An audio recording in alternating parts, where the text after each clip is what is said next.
So, I've got my NHS t-shirt on today. I thought I'd go for that because of what I wanted to talk about. And I'm going to keep this really brief today, okay?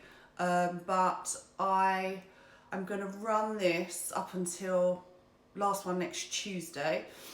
And it's partly to do with coming back to see me at the clinic, but actually I just want to talk about a few things about being out and about in general that I think that might be useful for you.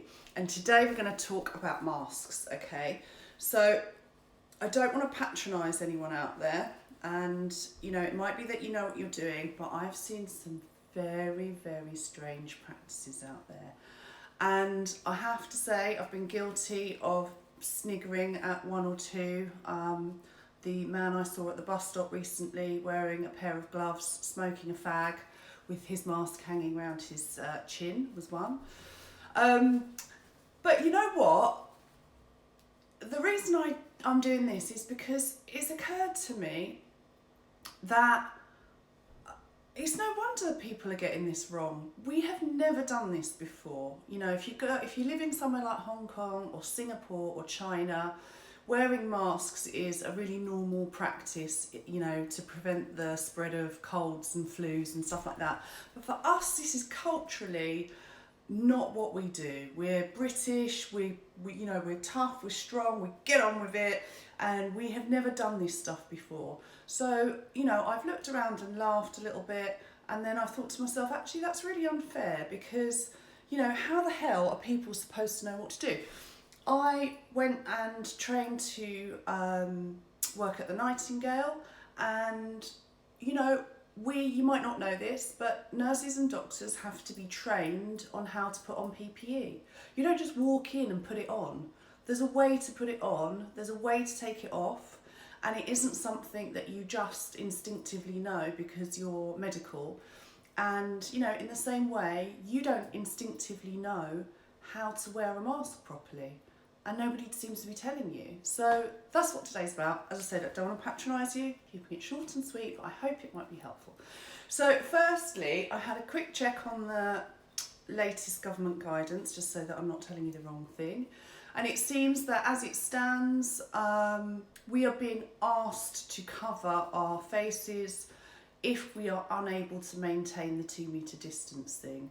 So, you know, especially with going back to work, we're talking about obviously using public transport where that might be quite difficult, and supermarkets where that might be quite difficult. It's not a law, we don't have to. And what the government is still saying is that they'd rather us use face coverings as opposed to masks. And again, this is, you know, related to the whole debacle that has been PPE for our frontline workers. So, you know, the fear is that if we all rush out and buy, you know, surgical type masks, there won't be for the people that need it. And, you know, the evidence for wearing masks, not wearing masks is flimsy. So this is not one of those rules where, you know, we're being put at terrible risk just because of, you know, the government's lack of getting its arse in gear and getting us all sorted out with proper equipment, you know. So that's the first thing that I wanted to touch on, actually, is what covering your face will do for you. So when we've been running a survey, and it's about 50-50, 50% of you are wearing masks, 50% of you aren't. And there isn't a wrong or right to it. What you are actually doing when you're covering your face, and again, you know, if you know this already, fine, but you are actually protecting other people as opposed to yourself. Okay, so the idea of covering your face and mask is that you are filtering out possibly some of the bacteria, virus, stuff that's coming from your lungs. So it is actually about protecting other people and not you. That's the first thing to say. As I said, we're not encouraging you to buy masks. If you'd like to make a mask, I have one here. I'd love to say I made it, but I'm not very gifted in that department, so actually a friend of mine made this for me. But if you want to look on the Department of Health website, there is a a little instruction on how to make a face covering using a t-shirt, so you can do that. Yeah, so that's what you're going to use. So ideally you're going to use a material that you can put in the washing machine and you can wash at quite a high temperature. So when you're putting your mask on, essentially what you want to do, I've got to be careful because I've got my earbuds in, I don't want to knock them out, is really to try and avoid touching the whole nose and mouth area. So it's that kind of action. And for taking it off, the same, okay? So this is the mistake that I think that most people are making, okay? If you're wearing something over the face, first of all, it must go over the nose and the mouth, okay? There's no good in it just being over the mouth, which I've seen. All of the stuff that I'm talking about, I have actually seen. So it must go over the nose and the mouth. Once you have your mask in place and you're breathing away, your breath is moist, okay? So you now have something in front of your face which is getting nice and warm and moist and trapping stuff, shall we say, in here, which is sitting right in front of your face. So once it's in place rather, you really don't want to touch it or interfere with it until you are taking it off. And again, this is where people are going wrong with popping out, they've got their mask on, oh, I might fancy a cigarette, I'll just pull it down, smoke cigarette, put it back up again. Oh, I'm just going to ring my mate, I'm going to ring my mate, have it hanging off one ear, and then I'm going to grab it like that and put it on again. So the problem with that is that each time you put your hands here, this is all now moist and wet and providing a lovely area for viruses and bacteria. It's really close to your mouth, which is, you know, a lovely gateway to let all these nasty things in. And you're now touching it with your dirty hands. So that's the point. You want to put your mask on. You need to leave it in place for the entirety of whatever it is you're doing, be it travelling to work on the tube, getting your shopping, whatever it is. And when you arrive at your destination, you want to try and remove it without touching the front bit. Before you put your mask on, you wash your hands, and as soon as you take your mask off, you wash your hands. So this is the issue that I spot when I'm out and about most of the time, is this thing of people having it on, pulling it down, pulling it back up, pulling it down, pulling it back up. They're in the supermarket, they want to ask where something is, someone rings, they want a cigarette, they want to have a drink.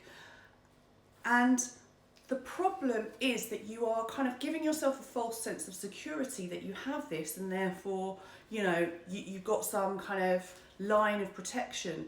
And actually, all the time you're touching this, you're actually increasing your risk of making yourself unwell, because your hands have been touching all of the things around you where there may be things lurking, and then you're going to your face. So you're actually touching your mouth area way more than you would if you weren't wearing the mask at all. So what I'm saying is not that you shouldn't wear a mask, but that if you're going to wear a mask, you need to understand that it is uncomfortable. Okay, it's not pleasant wearing something over your nose and mouth. And as I said, especially for us Brits, we're not used to it. We've never done it before. So it feels really strange. You know, when you communicate with people, when you talk to people, what generally happens is that your eyes will flick between their mouth and their eyes, you know, just little micro movements as you're talking. So we look at people's eyes for their expressions and kind of non-verbal cues. We also look at people's mouths moving as they're talking. And that just helps us pick up on what it is they're saying. And that, you know, we just do that automatically. Especially more if somebody is, you know, not the same nationality as us, or they've got, you know, an unusual accent, or, you know, their speech isn't very clear for whatever reason. We might do it even more. We don't know them. And so, you know, for example, when you're in a supermarket and you're asking for something, your natural instinct is going to be to pull it down, because that's how you communicate. I've got this really weird habit when I'm out, if I'm wearing sunglasses, I feel like I need to take them off when I'm talking to someone. It's the same kind of thing. It's just, you know, you want that kind of direct communication, but you mustn't do that. If you're going to wear your mask, you need to learn to communicate with it on, maybe speaking a bit louder, speaking a bit more clearly, but otherwise, just don't wear it. So I think another thing that can be helpful is, instead of just putting this on the second you step outside, if you're going back to work or you're going to come and see me at some point, hopefully, it can be a good idea just to wear this around the house a little bit. Get used to the feel of it, because it is irritating. Like I said, it's annoying. It's something you're not used to. So actually wearing it a little bit around the house, getting used to the feel of it, getting used to speaking with it there. You know, you could even ring someone, see how that goes. Because the point is that when you're out and about, you put your mask on, you keep it on for the entirety of whatever it is that you're doing, and then when you get home, when you reach your office, or wherever it is that you're off to, you take it off without touching the front bit, and that is going to keep you as safe as possible if you're choosing to wear a mask. But if you are constantly fiddling with it the whole time it's on, then you are actually giving yourself a false sense of security, and you're actually increasing your risk of you know, ending up with something nasty going into your system. So masks, and like I said, it doesn't make you stupid if, you know, you haven't thought of any of this before. This is all brand new, and why would you know? Why would anybody know what the point is? I get the feeling a lot of people wearing masks think they're wearing them to protect themselves.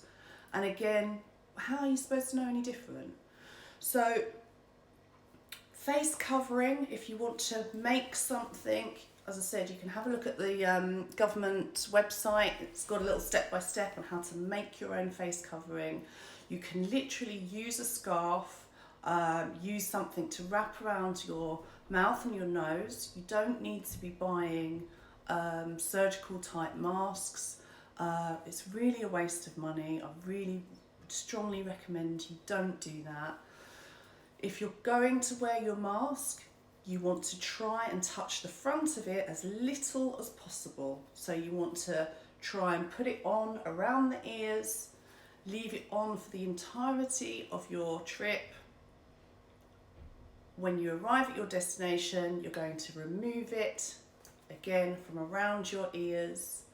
And I should have said, before you put your mask on, you wash your hands. After you take it off, you wash your hands. Ideally, you want to use a material that's going to be able to be washed in the washing machine at quite a high temperature. And if you want to be really careful, you will have a mask for your outgoing trip, if it's public transport that you're wearing it for, and you'll have a clean mask in your bag for your homecoming trip. But other than that, leave it in place. So I hope that's helpful.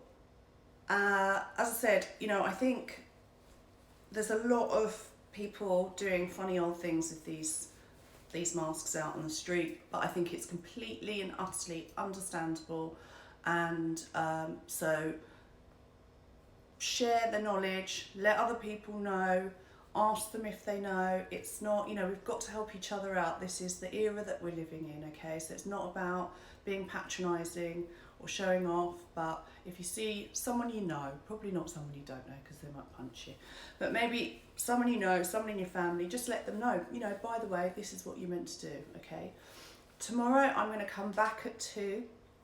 And tomorrow I'm going to be talking about gloves, because again, some of you are opting to wear gloves when you're out and about, and I've got a few things I would like to tell you about that too. So join me for tips at 2 tomorrow, and we're going to be covering gloves tomorrow. See you later.